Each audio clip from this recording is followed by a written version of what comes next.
बिस्मिल्लाहिर्रहमानिर्रहीम। अस्सलाम वालेकुम students, welcome back to my channel all about maths with Sahar. आज की वीडियो क्लास 7 के लिए है। चैप्टर 18 है volume and surface area and exercise 18B है।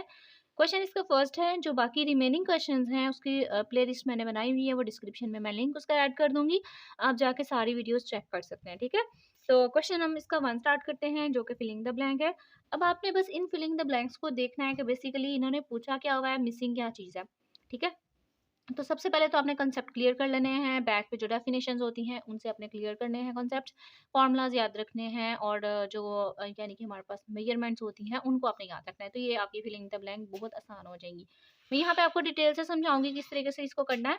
तो सबसे पहले हम फर्स्ट जो है वो पढ़ लेते हैं। The dash is the distance around the boundary of a circle. एक सर्कल है, एक सर्कल है और उसने बोला हुआ है द डिस्टेंस, यानी कि यहाँ से शुरू होता है और ये सारा सर्कल जो है वो यहाँ तक आके फिनिश हो जाता है। ठीक है, ये सारा। तो उसने बोला हुआ है द डिस्टेंस, इसको डिस्टेंस बोला हुआ है, distance around the boundary of the circle. एक सर्कल, ये सर्कल बना हुआ है और उसकी बाउंड्री को हम उस डिस्टेंस को क्या बोलेंगे, सर्कमफेरेंस। ठीक है, तो यहाँ पे आपने क्या करना है, सर्कमफेरेंस लिख देना है। ठीक है, ये चीज आपने याद रखनी है कि एरिया क्या होता है और सर्कमफेरेंस क्या होता है। मैं ब्लैक यूज कर लेती हूँ मार्कर, आई circumference।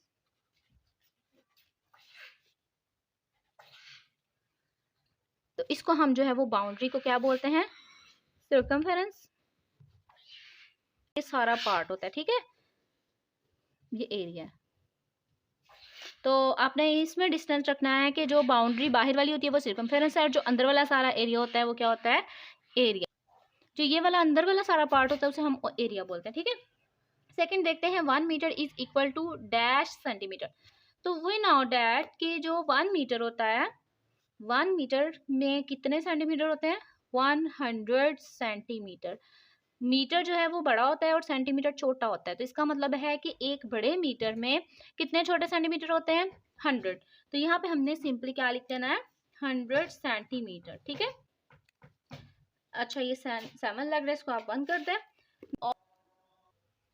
अच्छा, जो हमारे पास थर्ड है, the ends of a right circular cylinder form dash circles. अच्छा, यहाँ पे आपने चीज समझनी है कि क्या चीज बता रहा है और हमने इसमें सर्कल्स देखना है कि कितने हैं। The ends of a right, ends of a right, right का मतलब होता है कि जिस पे बिल्कुल एक परपेंडिकुलर फॉर्म बन रही हो। ठीक है, तो इसकी हाइट जो है वो, अच्छा जो इसकी हाइट है वो क्या हो, हमारे पास परपेंडिकुलर हो, और परपेंडिकुलर की फॉर्म में, यानी कि जो इसका रेडियस है, यहाँ पे दोबारा हम बना लेते हैं यहाँ पे। ठीक है, ये क्या है, राइट एंगल। इसका रेडियस, इसके सेंटर और इसकी सारी हाइट जो है वो आपस में क्या हो रही है, परपेंडिकुलर। इसका रेडियस और इसकी हाइट परपेंडिकुलर हो गई।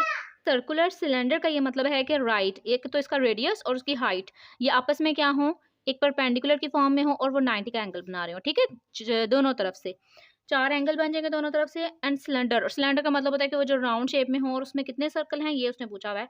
डैश सर्कल्स, तो कितने सर्कल बने, एक ये सर्कल बना और एक नीचे, यानी कि एक नीचे वाली बेस हो गई और एक ऊपर वाला जो है वो पार्ट हो गया। तो इस वजह से ये 2 सर्कल बनेंगे। यहाँ पे आपने 2 सर्कल लिख देने हैं। नेक्स्ट देखते हैं 4 वाला, the volume of a cylinder is calculated by the formula. जब हम किसी भी सिलेंडर का वॉल्यूम फाइंड करते हैं तो ऑब्वियसली हम क्या करते हैं, यहाँ पे एक तो हमें क्या चाहिए होती है, हाइट चाहिए होती है।